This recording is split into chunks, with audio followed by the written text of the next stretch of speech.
Hello and welcome to Great Heights Training. This is Priska here, I'm the trainer, and this is the next lesson that we are going to cover within the A1 training that you've done. Before we go to the next lesson, I just want to quickly recap what we did last time, which is assessment methods, which is the different types of method that you can use to assess an NVQ candidate. We looked at observation, which is one of the biggest one, which is the number one method because it's so authentic and you're actually there looking at your learner. The next one we talked about was witness statement, which is getting a statement from a third party. That can be a manager, supervisor, or team leader saying that the candidate that you're working with is indeed competent in the area that they are doing their NVQ training in. The other assessment method we looked at was reflective account, where your candidate look back at what they do at work on a regular basis, and they then write a story or put it in writing, or they can even record it, so they are actually telling you a story and record their voice, and that can be used as well to assess them. Another method we looked at was professional discussion, which is where you meet with your candidate and you have a discussion with them where you will ask them a question or you will tell them to talk to you about a topic. So for example, if you're in health and social care, you could actually speak to you, have a professional discussion with your candidate and ask them, can you please tell me when you get to work, what do you usually do to follow the procedures or the safety procedures in place? Then the candidate will have to start telling you a story. When I get to work, first thing I do is this, then I move on to that, then I move on to that. So that's a professional discussion. It's not a straightforward question and answer. It's more of them telling you a story and telling you a bit deeper. And as they are talking, you as an assessor, you can actually interrupt them and prompt them or lead them in the right direction. If you feel like they are going off track, you can always bring them back. The next thing we looked at as well was a question and answer, which is not a professional discussion. It's more of a quick asking them a question and they give you an answer. So these are the different methods. And we also looked at work products, which is whatever candidates do at work. Some of them might do care plan, they might do log in visitors or fire safety or accident reports. Different things like that in health and social care can be used as work products as long as any confidential information is erased or blocked so that it doesn't violate data protection policy.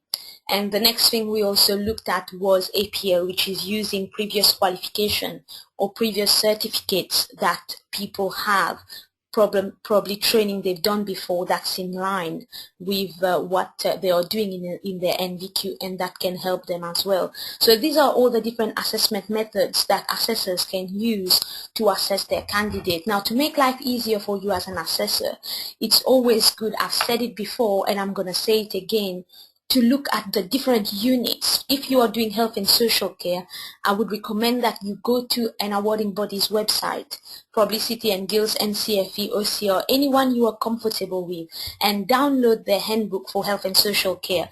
Look at all the units. Then you yourself start making notes. Look at the assessment criteria, which are the performance criteria you will be assessing your candidate against. And right next to them different methods that you could use to get evidence for that criteria. It's good to do that if you are doing business admin, customer service, or even if you're doing hairdressing. Do the same thing. Go and download the handbook for the NVQ level 2 of the subject that you will be doing.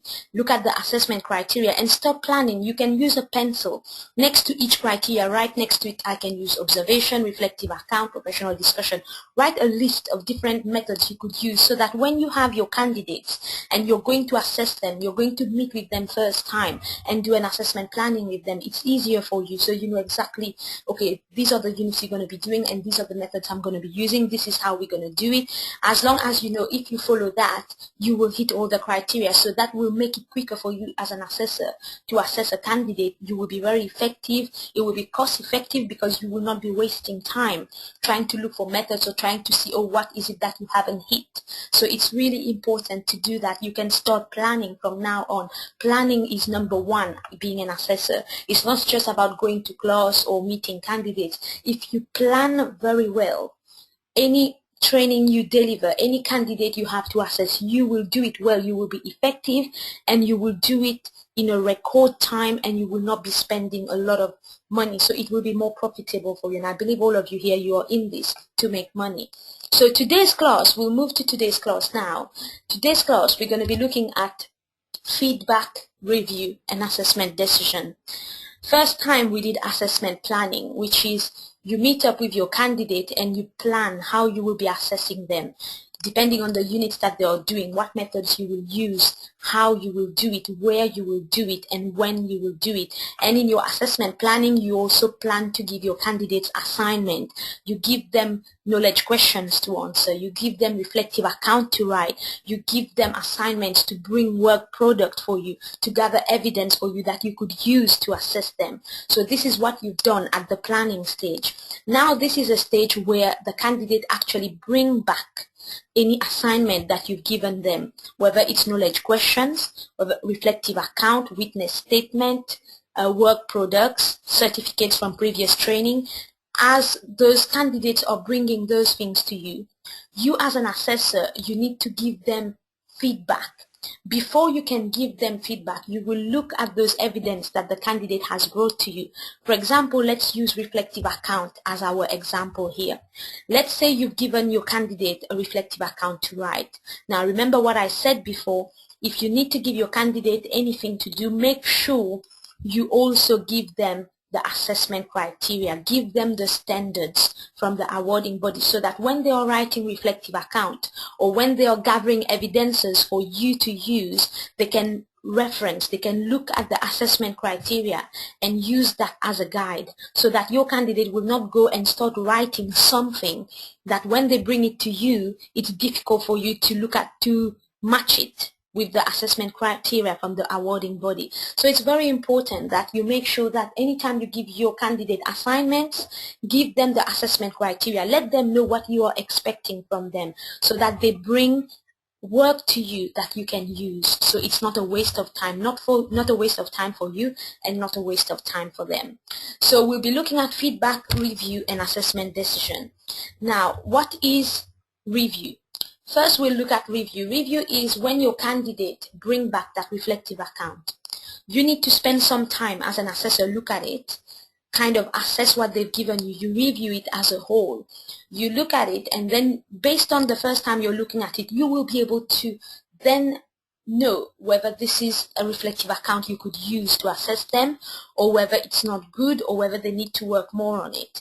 So when you're doing that, that process is called review. You're reviewing the work that the candidate brought for you. You're not going into detail, but you're having a look at it. And based on that look that you have, you will be able to determine whether that can be used, because sometimes candidates will bring work to you that cannot be used, that cannot be cross-referenced with the assessment decision. So you need to make sure anytime candidates bring assignments or bring products or bring evidence to you, you have to review them and give them feedback. Now we're going to feedback. What it means is, once the candidate has given you that reflective account, you as an assessor, you've had a look at it, and the candidate is expecting a feedback from you. They want to know whether they've done well. They want to know whether they need to improve. They want to know whether they need to add anything to it. So now you will then give them feedback based on what they've brought to you. So your review will be, if you're writing a review, you will be writing, for example, I have asked Miss H to do a reflective account on units 21, 24, 218 in a holistic way, and she has brought it back to me today. I have had a look at it, and she has covered this, and this, and I believe it is good and can be used during the assessment process. So that is your review. Now the next thing is you will give feedback to the candidate. The same thing you've kind of mentioned in the review is the same thing you will give the candidate feedback on. But in your feedback, you need to go a bit more deeper. You need to tell them more about it. You need to tell them about what you think on what they've written, what assessment criteria they've covered, how much more work do they need to do to be able to cover those units with other evidences. So your feedback will be like, I have had a look at your work, it's very good. Remember, one thing you need to understand is feedback has to be constructive. These are candidates, you're trying to help them. They are working already. You as an assessor, you are trying to help them to get a certificate. So you need to make sure that you support them all the way. So you need now to look at their work and give them constructive feedback. We are not there as assessors to tell candidates how bad they have done. They cannot fail because this is not an exam. It's an NVQ training which is work-based. So you are here to encourage them. You are here to be able to tell them this is what you've done well, but for you to complete, this is what I would like you to do. So you're not there to tell them off. You're not there to tell them, oh, this is very bad. I can't accept this. I cannot use this. That's not called constructive feedback. Feedback is very, very important in NVQ training. In any training right now, awarding bodies are emphasizing a lot on how assessors or trainers give feedback to their candidates, because the feedback that you give to that candidate will determine whether that candidate will improve, whether that candidate will continue, whether that candidate will complete successfully, or whether the candidate will just give up. So because as an assessor, you get paid on how many candidates you complete in terms of NVQ training. So I'm sure you would want to make sure that every single candidate you work with completes successfully. And for that to happen, you need to be very encouraging. You need to be flexible. You will get candidates who are not good. You will get candidates who are very laid back. You will get candidates who are very lazy. But as an assessor, it's our job, because we want to get paid, to make sure that we get these candidates to complete, and we get them to work, and we get them to do it in an encouraging way. So your feedback needs to be constructive. There's one word that we use in NVQ for feedback. It's called giving a sandwich feedback. What that means is the feedback that you give to candidate, when you start giving them your feedback, you make sure the feedback is positive. You start on a positive note. So you get the reflective account, you have a look at it, and you tell the candidate, well done. You've done a good job. You've written your reflective account. You've met the deadline. You've given it to me on time. I can see you've covered this and this and this unit, and I believe I can use that to assess you. Now you go on to give them a more constructive feedback, which is anything that they haven't done well or they need to improve on. You will say it after the positive comments. So now you will tell them, but I believe, for me, I want you to complete. So this is you as an assessor talking to a candidate. I want you to complete successfully. So for us to be able to complete you, I will need you to improve on this, this, and this. Try and write a little bit more about that. Try and change this and add this. So in that middle part, you are telling them what they've done wrong, but you are saying it in a constructive way. At the same time, you are encouraging them, letting them know this is something they can do, and this is something you know they will complete. So that's the middle part. And then you finish on a high note again, which is you tell them, but overall, I believe you've done very well. So I'm going to take that reflective account, I'm going to work on it, cross-reference it for you, and do whatever we can to complete you. So now then you go and do this, this, and this, and that I have told you to do. So this is how you give feedback to candidate. You make sure your feedback is constructive. You make sure your feedback is sandwich. You start on a positive note. You go on to tell them what they need to improve on in a constructive way, and then you finish on a positive note again. So that is giving feedback to a candidate. Now that you've reviewed the work, which is the reflective account of your candidate, you've given them feedback on that. Now, every feedback you give always generate an action plan. What I mean is, when you've given feedback to your candidate, if there are things that you want them to change, that you want them to improve on, that you want them to add to that piece of work that they have given you, then you will need to do an action plan, which is you will tell them, okay, we've agreed that you've done this, so now what we want you to do is go and change this part, add this. When you're doing that action plan, be clear. Be precise. Make sure they understand what you want them to do, and give them deadlines of when they need to do it by. There will be action plan for both you, the assessor, and the candidate. The action plan for the candidate will be that they might need to go and change some things on that reflective account, and the action plan for you, the assessor, will be you need to, as an assessor, to take whatever they've given you, go and start working on it and cross-referencing it with awarding body standards to see what is it that they have covered and what is it that they need to cover, so that you can give them more work, or you can plan how they can cover the rest. So, and a feedback will always generate an action plan. After every feedback you do with your candidate, there's always an action plan, and there's always another assessment plan, which means you don't have to do it on the same day. You might meet with them again, because you would have cross-referenced their work. You would know what is it that they need to cover, so you will then need to do another assessment plan with them to say, you've done this, and these are the units we need to cover, so this is how we're going to do it. We're going to use these methods. This is the thing I need you to bring to me. This is what I need you to do. This is what I'm going to do as an assessor, and this is the date that we need to get everything done by. So this is just to let you know that every feedback you do generates an action plan, and then it will generate another assessment plan, which is anything that hasn't been covered. This is how now you need to cover it. Now the next thing we're going to look at is assessment decision. This is a whole process. It follows each other. You can see you reviewed the work, you've given feedback to your candidate. Now you need to make an assessment decision. This is what assessors do. They make assessment decision and decide whether a candidate is competent or not, and whether the candidate deserves to get their certificates or not. Now your assessment decision has to be done in line with the awarding body. Same thing when you review anybody's work, when you give feedback to candidates, and when you want to assess them, it has to be done in line with the awarding body, which is the assessment criteria that the awarding body has given you.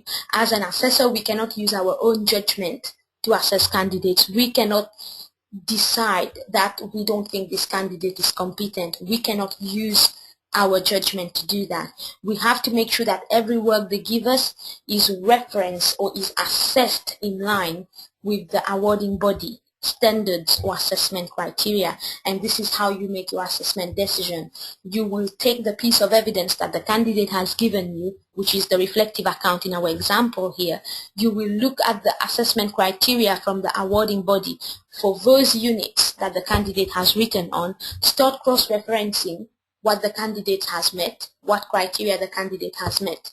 And if the candidate has met all the criteria, then you as an assessor will have to make a decision and say that you believe the candidate is competent.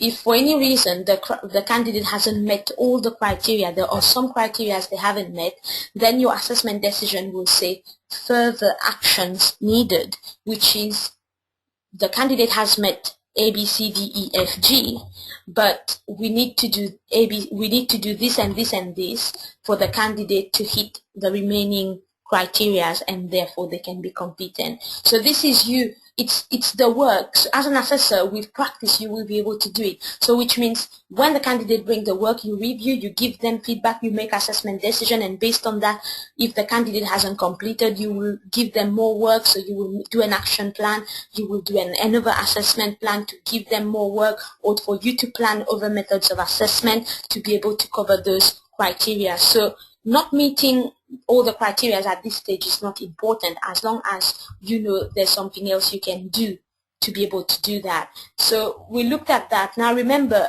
I'm just going to quickly go through this PowerPoint with you. I've already talked about it, but I'm just going to quickly go through it. So we always review in line with the assessment plan. Always refer to other assessment criteria in the standards. Look at the evidence in a holistic way, so which means you're not reviewing unit by unit. You're looking at everything because you want it to be cost effective for you. And you will need to log your review on the feedback review form. I will show you how the form looks like.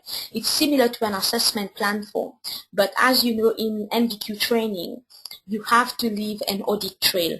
You have to make sure that your portfolio, every single work, every plan, every review, every feedback you do has to be logged and written down, and it has to be signed by both you and the candidate to show that they agree to what you've written, and it has to be in that candidate's portfolio, because at the end of the day, the Ivy is that portfolio that the Ivy will look at to see how you plan the assessment, how you've given feedback to your candidate, how you've reviewed their work, how you've made assessment decision. So everything has to be logged. Now the next thing is just a quick recap. Feedback needs to be constructive and encouraging. I cannot emphasize more on that. It's very important that you give constructive feedback, and any feedback you give to your candidate, the way you're giving it to them, make sure you write it down, because that's what the Ivy will look at and that's what the EV will look at. So don't write feedbacks or assessment plan just 1 or 2 line. No, it's not going to be accepted by an Ivy. Your assessment plan and your feedbacks, the way you write it, have to be written in such a way that it shows everything you have done. So it has to be written well. Feedback needs to be sandwiched, is what I explained before. You start on a positive note, then you come to tell them how they can improve, and then you finish on another positive note. And the same form you use for review is the same form you will use for feedback, to log what you've written. And the summary of the assessment decision is you make sure you follow the standard from the awarding body, like I said before, and you only make a decision after you have cross-referenced evidence with criteria. So which means after you've taken that reflective account, with cross-referenced it with the assessment criteria from the awarding body to see what is it that that reflective account cover. That's when you'll be able to make that decision. If you have any questions on assessment review, feedback, and assessment decision, make sure you email me, and I will get back to you. Now you will notice that knowledge questions that you have been doing, some of you have done everything. Like when you're doing those knowledge questions, you will see that some of them might not directly relate to what we've taught in class or on these lessons, but I keep saying it, I know, but this is just to clarify some of you if you have doubts. If, for example, you see a knowledge question and you like confused, you're not sure how to answer it, this is to let you know that it's not only you having that problem. This is the way the questions are written. So which means the lesson notes will help you, will guide you in some of them, but you might need to probably go online, do some research if you want. But if you are stuck, just email us, and we'll make sure we sort it out, or we give you the answers. Now what I'm going to do, I'm going to show you how a feedback form looks like. This is a feedback form, what you can see on your screen. It's similar to an assessment plan, but it's just the information that you will be logging on this form is different from what you log on an assessment plan. Now, as you can see here, you will, on this form, you have to make sure you fill it out properly. You've got here, it says candidate. So you will need to make sure that you write the name of your candidate here. I've highlighted it here. And then your own name as an assessor will be here. The qualification they are doing, health and social care, business admin, hairdresser, anything. The level, which is level 1, 2, 3, or 4. What units are you giving them feedback on? You know the work that the candidate has given you. So you will make sure that you know what units that reflective account will cover, and you will write it on top here. When it comes to element, you can ignore that. You don't need to write anything there. Then you've got the date. You make sure you write the date when you're meeting with your candidate to give them feedback. And then you've got the time here, what time you are meeting with them. Now, as you can see here, it says assessment decision. And then here you have to choose whether the candidate is competent or further evidence required. So what it means here, if candidate is competent, you will tick that box, which means you've gone through the units and you believe that the candidate is competent because they've met all the criteria of the awarding body. But usually that kind of decision is towards the end, when you've been assessing the candidate for some time, so it's not at the beginning. Here at the beginning, it usually will be further evidence required, which is this one here. Because you're still assessing the candidate, you need to assess every candidate using at least 3 different assessment methods for each criteria. So which means it is a lot of work, and this is what you will be doing when you first start with your candidate. Now the next thing is, this is the form you will use to write whether you think your candidate is competent or not. This is what you will use now to write the review. So what you can do is, when you start, you can start by writing your review here, which is a quick review about 3 lines. I have looked at my candidate's work. It covers these units. I believe it's good, and I'm going to be cross-referencing it to make sure that my candidate is competent. Now the next thing you will do is, you have below here, so you will, after writing your review, the next thing you will do is you will write your feedback, and your feedback will be what I've mentioned during the lesson. So you will quickly write your feedback here to say that, so you're talking to your candidate, whatever you're saying to them is what you will write here. I believe you've done a very good job, this is what you need to improve on, and overall it's good. So make sure you give them sandwich feedback like I've said. An assessment decision is made at a later stage, which is towards the end when candidates are completing, and that's when you will tick at the top there whether the candidate is competent or further evidence required.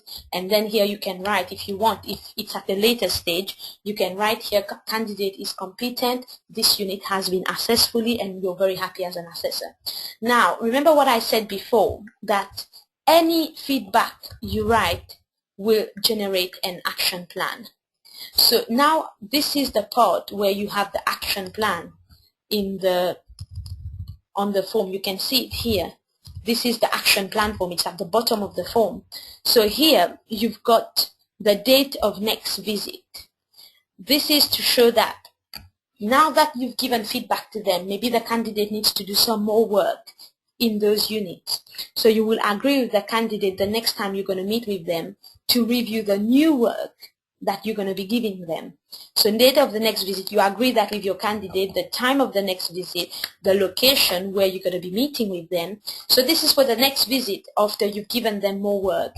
And then you've got action to be taken for next visit. So here you will have bullet points of everything that you need the candidate to do. Maybe they've got to write another reflective account. Maybe you want them to bring work products. So you will list everything here that you want the candidate to do. It's got here by whom. Remember I said action plan will be generated for both you and your candidate. So by whom means you will need to, if you have some work to do there, you will do your work, which is maybe one of the things that as an assessor you will need to be doing is you will need to be doing cross-referencing for them. So you will write it down here. Now here you've got something else up there. I'm trying to get to it so you can see it more. It's got by when here. By when is, I've reduced the size so you can see the whole thing. By when here is, you need to put deadlines. So as an assessor, anything that you need to do, you will say when you need to cross-reference and when you need to make your assessment decision. Maybe then your candidate needs to write a reflective account. You will write here by when you need it from them. Now make sure that every feedback form you do, your candidate has to sign and date. And you as an assessor, you will need to sign and date. They will sign and date to show that they agree to every action plan that you've given them, and you will sign and date and agree to everything that you've told them as well. And here you can see it says signature of Ivy if sample. When the Ivy pick up your portfolio, if they sample that piece of evidence or that feedback form, they will sign here to show that they are happy with it. So that's why it's very important that any feedback you write, it's written simple, precise, detail. So it's not just a one-line feedback. It's not good. It's not going to be acceptable. So I'm trying to let you know here that you need to make sure that every single feedback you write is well explained, as if you are speaking to your candidate, because the Ivy is not there when you're speaking to your candidate. So when they pick up that form, they need to be able to see, they need to be able to imagine this is what you told your candidate, and they need to see that it's constructive, and they need to see that you are following procedure. So this is how you fill out a feedback form. What we'll do is I will have a sample one which is filled out already. That's going to be uploaded on the Windows Live. So I will send you an email to let you know once that is up there, or we will email it to everybody just for you to have a sample, so that when it's time for you to write feedback for your candidate, you know how to write it. So this is about feedback, review, and assessment decision. We've gone through how you review the work of your candidate, how you give feedback to them, and how you make an assessment decision. And we've looked at the form that you use to give feedback to your candidate. So I believe if you have any questions, make sure you email us. You let us know the questions that you have, and we will get back to you. And even in terms of any difficulties you have, just let us know and we will get back to you. So this is the lesson on feedback, review, and assessment decision. And thank you very much. I will see you next time for the next lesson.